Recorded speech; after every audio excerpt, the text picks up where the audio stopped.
Waalaikumsalam warahmatullahi wabarakatuh. Perkenalkan, nama saya Putri Andriani. Di sini saya akan membahas tentang fungsi sintaksis klausa dalam wacana bahasa Indonesia. Pengertian klausa. Klausa adalah kesatuan bahasa yang memiliki subjek dan predikat, biasanya disertai dengan objek, pelengkap, serta keterangan. Dalam wacana, klausa berfungsi untuk membangun kalimat, paragraf, dan hubungan antar gagasan.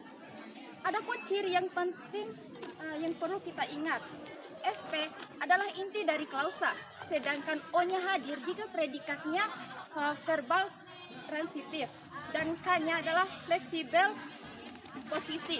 SPOK membantu memahami fungsi sintaksis dalam wacana. Adapun fungsi sintaksis klausa dalam wacana bahasa Indonesia. Yang pertama, fungsi klausa menyampaikan ide pokok atau fungsi tematik. Contohnya adapun fungsi sintaksis klausa dalam wacana bahasa Indonesia. Yang pertama, fungsi klausa sebagai penyampai ide atau fungsi tematik. Contohnya, kualitas pendidikan di Indonesia perlu ditingkatkan. S-nya kualitas. Adapun fungsi sintaksis klausa dalam wacana bahasa Indonesia, contohnya, kualitas pendidikan di Indonesia perlu ditingkatkan. S-nya kualitas pendidikan, P-nya perlu ditingkatkan. Fungsinya untuk menyampaikan gagasan pokok. Yang kedua, fungsi klausa sebagai pengembang atau penjelas gagasan. Contohnya, karena fasilitas sekolah masih kurang, pendidikan menjadi kurang. Yang kedua, fungsi klausa sebagai pengembang atau penjelas gagasan.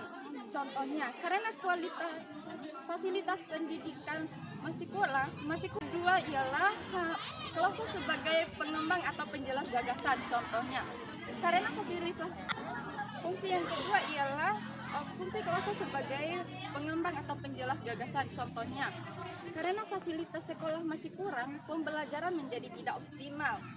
S-nya itu fasilitas sekolah, P-nya itu masih kurang, serta K-nya itu ialah karena. Dan contoh yang ketiga, klausa sebagai penghubung antara bagian wacana atau kohesi dan koherensi. Contohnya, jika pemerintah menaikkan anggaran, mutu pendidikan akan meningkat. S-nya itu mutu pendidikan, P-nya itu akan meningkat. Fungsinya itu untuk membangun hubungan syarat akibat dalam wacana.